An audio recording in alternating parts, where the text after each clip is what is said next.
भगवान राम के वनवास का समय चल रहा था। वह माता सीता और अपने भाई लक्ष्मण के साथ दंडक वन में निवास कर रहे थे। इस वन में वह तीनों एक कुटिया में रहते थे, जो कि पर्णकुटी के नाम से प्रसिद्ध थी। यह कुटिया सुंदर और शांतिपूर्ण थी, जहां प्रकृति की गोद में बैठकर भगवान राम ने अपने वनवास का समय बिताया। वन की शांति, वहां के पेड़ पौधे, नदी और पक्षियों की मधुर आवाजें इस स्थान को दिव्य बनाती थीं। इसी कुटिया में एक दिन भगवान राम और माता सीता के बीच एक महत्वपूर्ण संवाद हुआ, जो इस कथा का आरंभिक बिंदु है। एक दिन की बात है। माता सीता, जो बहुत ही सुंदर और संयमी थीं, ने भगवान राम से एक प्रश्न पूछा। उनकी आंखों में जिज्ञासा थी और उनके मन में एक हलचल चल रही थी। भगवान राम ने उनकी आंखों में इस हलचल को भांप लिया और उनसे कहा, हे प्रियतमे, मैं देख रहा हूं कि तुम्हारे मन में कोई प्रश्न है। कृपया मुझसे खुलकर कहो, क्या बात है? माता सीता ने थोड़ा संकोच करते हुए कहा, हे प्रभु, मैं आपसे कुछ पूछना चाहती हूं, पर यह प्रश्न मेरे मन में आज सुबह से उठ रहा है।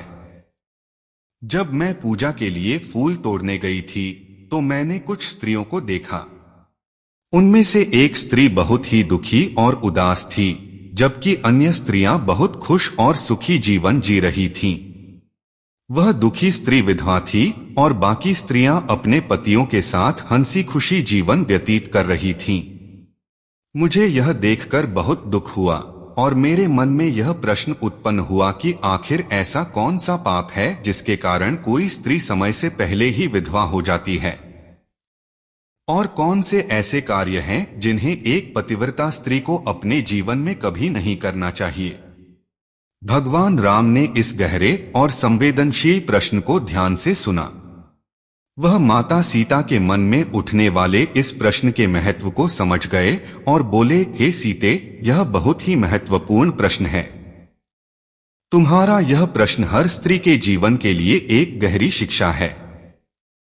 मैं तुम्हें एक कथा सुनाता हूं, जिसमें तुम्हारे प्रश्नों के उत्तर छिपे हैं। इस कथा के माध्यम से तुम जान सकोगी कि किन कार्यों से स्त्री का पतिव्रता धर्म नष्ट हो सकता है और उसके जीवन में दुख आ सकता है। भगवान श्री राम को कथा शुरू करने से पहले आप सभी भक्त कमेंट में जय श्री राम जरूर लिखें। भगवान श्री राम कथा प्रारंभ करते हैं। प्राचीन काल की बात है। कौशल देश में एक राजा शासन करता था, जो धर्म और न्याय का पालन करता था। राजा का दरबार हमेशा ज्ञानियों और विद्वानों से भरा रहता था।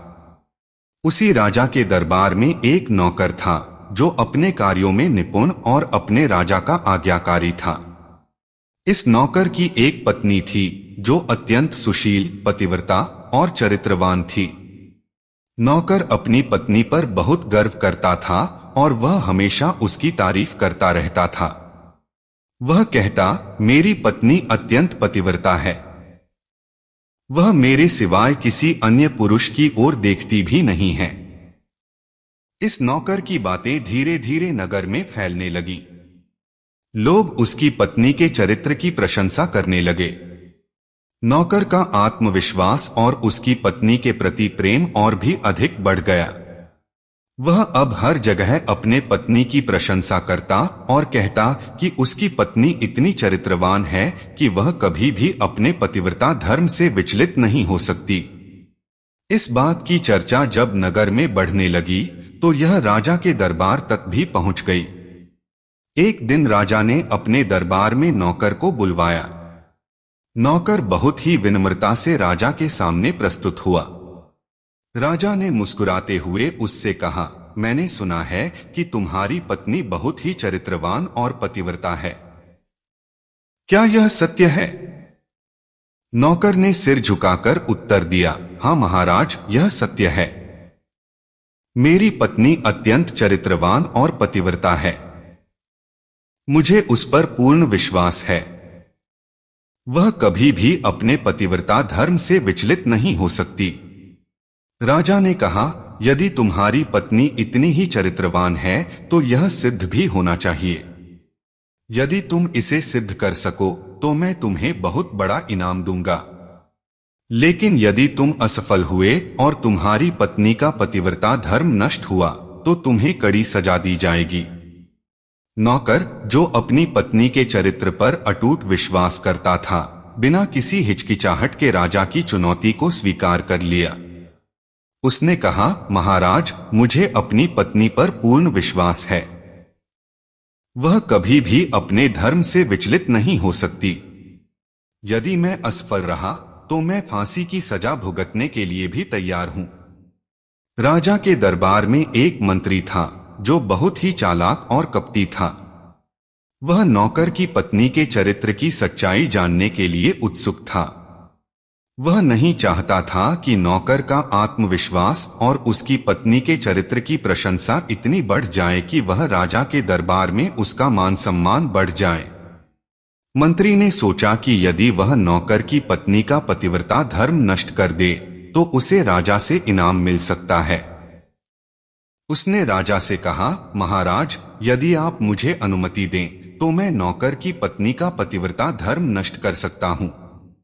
राजा ने मंत्री की चालाकी को भांप लिया था, लेकिन वह भी इस सत्य को जानना चाहता था कि क्या सच में नौकर की पत्नी इतनी चरित्रवान है जितनी की चर्चा हो रही है। उसने मंत्री को अनुमति दे दी और कहा, यदि तुम इस कार्य में सफल रहे तो मैं तुम्हें इनाम दूंगा, लेकिन यदि तुम असफल रहे तो तुम्हें भी सजा भुगतनी होगी। मंत्री ने राजा की बात मान ली और उसने अपने मन में एक चालाक योजना बनाई। वह जानता था कि किसी भी स्त्री को अपने पतिव्रता धर्म से विचलित करना आसान नहीं होता, लेकिन वह इसे किसी भी हाल में सिद्ध करना चाहता था। उसने अपने कई जासूसों को नौकर के घर और उसकी पत्नी पर निगरानी रखने के लिए लगा दिया। वह जानता था कि अगर उसे नौकर की पत्नी के चरित्र को नष्ट करना है तो उसे बहुत ही सोच समझकर काम करना होगा। मंत्री ने नगर में एक जादू टोना करने वाली स्त्री की खोज की जो कठिन से कठिन कार्यों को भी कर सकती थी। यह स्त्री किसी भी प्रकार के जादू टोने में माहिर थी और लोगों के जीवन में अराजकता फैलाने में उसे महारत हासिल थी। मंत्री ने इस स्त्री से मुलाकात की और उसे बहुत सारा धन देने का वादा किया यदि वह नौकर की पत्नी का पतिव्रता धर्म नष्ट कर दे। जादू टोना करने वाली स्त्री ने मंत्री की बात मान ली और उसने एक योजना बनाई। उसने सोचा कि यदि वह नौकर की पत्नी का विश्वास जीत सके तो वह उसे अपने जाल में फंसा सकती है। वह नौकर के घर पहुंची और वहां खुद को उसकी बुआ के रूप में पेश किया। नौकर की पत्नी, जो बहुत ही विनम्र और सरल स्वभाव की थी, उसने इस स्त्री को बुआ समझकर उसका स्वागत किया। नौकर की पत्नी ने उसे अपने घर में रहने दिया और उसके साथ प्रेम और स्नेह का व्यवहार करने लगी। जादू टोना करने वाली स्त्री ने नौकर की पत्नी का विश्वास जीत लिया। उसने नौकर की पत्नी के साथ झूठा प्रेम और स्नेह दिखाने का नाटक किया। वह उसके साथ हर समय रहती, उसकी मदद करती और उसके साथ प्रेमपूर्ण बातें करती। धीरे धीरे नौकर की पत्नी ने उसे अपने जीवन का हिस्सा मान लिया और उस पर भरोसा करने लगी। एक दिन जब नौकर की पत्नी स्नान करने के लिए गई तो जादू टोना करने वाली स्त्री ने उसकी जांघ पर एक तिल देखा। इस तिल का विवरण उसने मंत्री को बता दिया और कहा कि उसने नौकर की पत्नी के पतिव्रता धर्म को नष्ट कर दिया है। मंत्री ने उससे पूछा, तुमने यह कैसे किया? जादू टोना करने वाली स्त्री ने उसे बताया कि उसने नौकर की पत्नी का विश्वास जीत लिया था और उससे मटका और कतार भी चुराकर मंत्री के हवाले कर दी थी। उसने नौकर की पत्नी के जांघ पर बने तिल का वर्णन भी मंत्री को बताया, जिससे कि मंत्री को यह प्रमाणित करने में आसानी हो सके कि उसने नौकर की पत्नी का पतिव्रता धर्म नष्ट कर दिया है। मंत्री ने मटका और कतार लेकर राजा के दरबार में प्रस्तुत किया।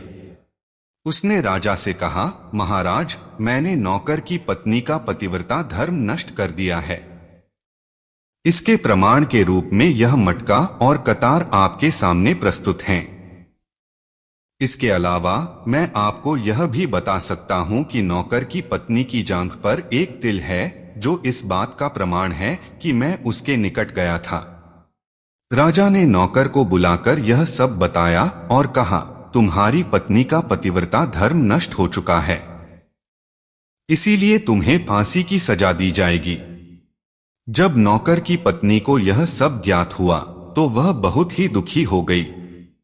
उसने अपने पति की निर्दोषता और अपने चरित्र को बचाने के लिए हर संभव प्रयास करने का निश्चय किया।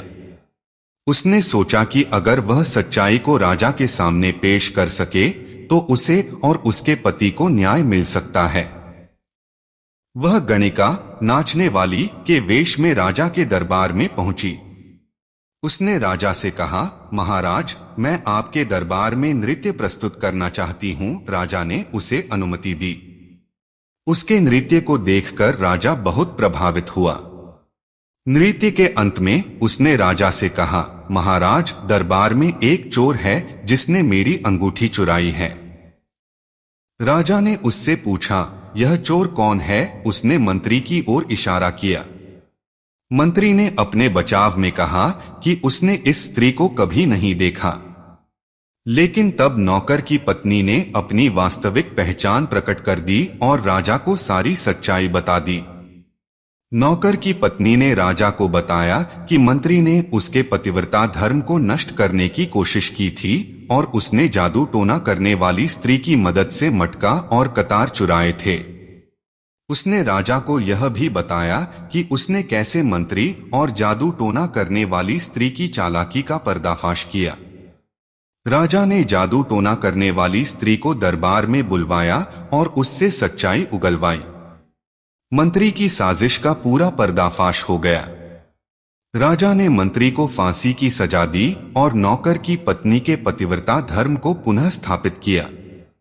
नौकर और उसकी पत्नी का जीवन फिर से सुखी हो गया और राजा ने उन्हें सम्मानित किया। भगवान राम ने कथा के अंत में माता सीता से कहा, हे सीते, इस कथा से तुम्हारे तीनों प्रश्नों के उत्तर मिल जाएंगे। तुम्हारा पहला प्रश्न था कि कौन सी स्त्री समय से पहले विधवा हो जाती है। इसका उत्तर है कि जो स्त्री अपने पति का नाम मुंह से लेती है, वह स्त्री समय से पहले विधवा हो जाती है। पति का नाम लेना पति की उम्र को कम करता है, जिससे स्त्री विधवा हो जाती है। तुम्हारा दूसरा प्रश्न था कि कौन सी स्त्री जीवन में कभी सुख नहीं पाती। इसका उत्तर है कि जो स्त्री अपने पति की अनुमति के बिना कहीं भी जाती है, वह स्त्री जीवन में कभी सुख नहीं पाती। और तुम्हारा तीसरा प्रश्न था कि कौन सी चीज पत्नी को अपने पति को नहीं देनी चाहिए। इसका उत्तर है कि एक चरित्रवान स्त्री को कभी भी अपने पति को गाली नहीं देनी चाहिए। गाली देने वाली स्त्री कभी भी चरित्रवान नहीं हो सकती और ऐसी स्त्री जीवन भर दुखी रहती है। भगवान राम की इस कथा से माता सीता संतुष्ट हो गईं और उन्हें अपने सभी प्रश्नों के उत्तर मिल गए। उन्होंने यह वचन दिया कि वह इस कथा को संसार की समस्त स्त्रियों तक पहुंचाएंगी, ताकि वे भी इन महत्वपूर्ण बातों को समझ सकें और अपने जीवन को सुखी बना सकें। मित्रों, इस कथा से हमें यह सीख मिलती है कि जीवन में कुछ कार्य ऐसे होते हैं जिन्हें एक पतिव्रता स्त्री को कभी नहीं करना चाहिए।